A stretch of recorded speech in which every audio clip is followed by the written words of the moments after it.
Toutes les sociétés françaises sont soumises à l'obligation de déposer leur compte annuel au greffe du tribunal de commerce. Toutes les entreprises n'ont pas forcément de conseil juridique. Du coup, ce qui se passe, c'est qu'elles vont être mal informées, ce qui peut leur causer des problèmes, voire des sanctions pénales. Aujourd'hui, dans cette vidéo, on revoit les obligations légales des entreprises en matière de dépôt des comptes annuels.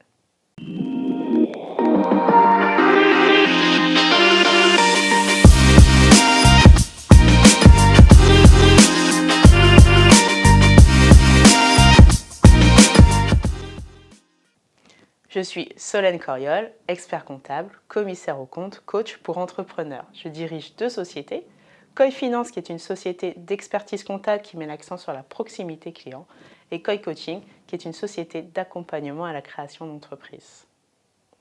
Les personnes qui me connaissent savent que pour moi, l'entrepreneuriat est l'une des plus belles aventures du monde. Ce que je répète à chaque fois, c'est que c'est un excellent moyen de se révéler à soi-même. Du coup, avec ces vidéos, je partage mes connaissances en finance d'entreprise, en fiscalité, en ressources humaines, avec des chefs d'entreprise ambitieux. Cette semaine, nous évoquons les obligations légales des entreprises en matière de juridique annuel. Toutes les sociétés françaises sont soumises à l'obligation d'approuver leur compte annuel. Alors, les comptes annuels, c'est le bilan, le compte de résultat et l'annexe, sauf cas de dispense.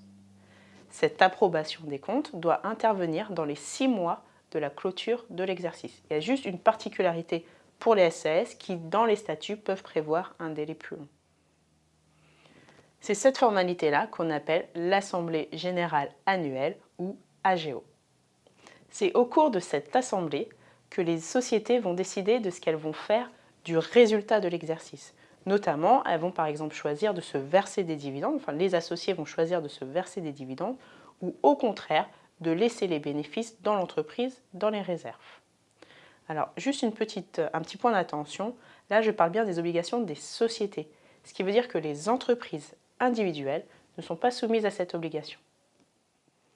Ensuite, dans le mois qui suit l'approbation des comptes, les entreprises doivent déposer ces comptes annuels au greffe du tribunal de commerce.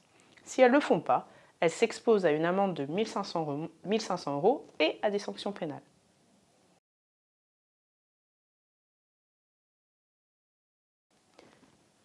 Une fois que les comptes sont déposés, ils deviennent publics, ce qui veut dire que potentiellement vos clients, vos partenaires, vos concurrents peuvent avoir accès à vos données financières, ce qu'on ne souhaite pas toujours.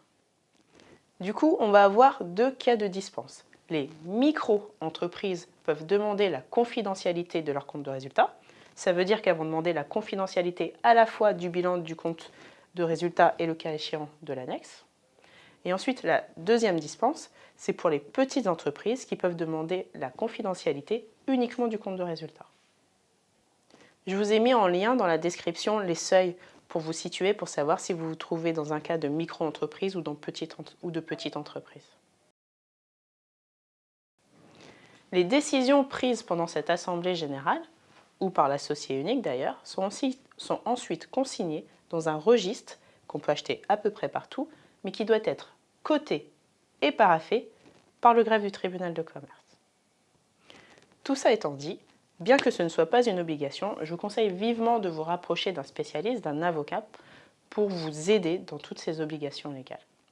Voilà, j'espère que cette vidéo vous a été utile. Si vous le souhaitez, vous pouvez m'envoyer un mail à communication@koi-finance.fr. J'en profite comme d'habitude pour vous rappeler notre deal. Moi, j'anime ces vidéos par passion pour l'entrepreneuriat, pour partager avec vous mes connaissances. Et vous m'aidez à continuer en m'indiquant aux commentaires les sujets que vous aimeriez que je traite, ce qui me permet d'avoir ensuite les sujets des prochaines vidéos. Pensez à télécharger mes guides, il y en a 2. Le premier sur le fonds de solidarité et le second répond aux 7 questions que m'ont posées les créateurs d'entreprises et les entrepreneurs. Pensez à vous abonner, à activer les notifications et je vous dis à très vite.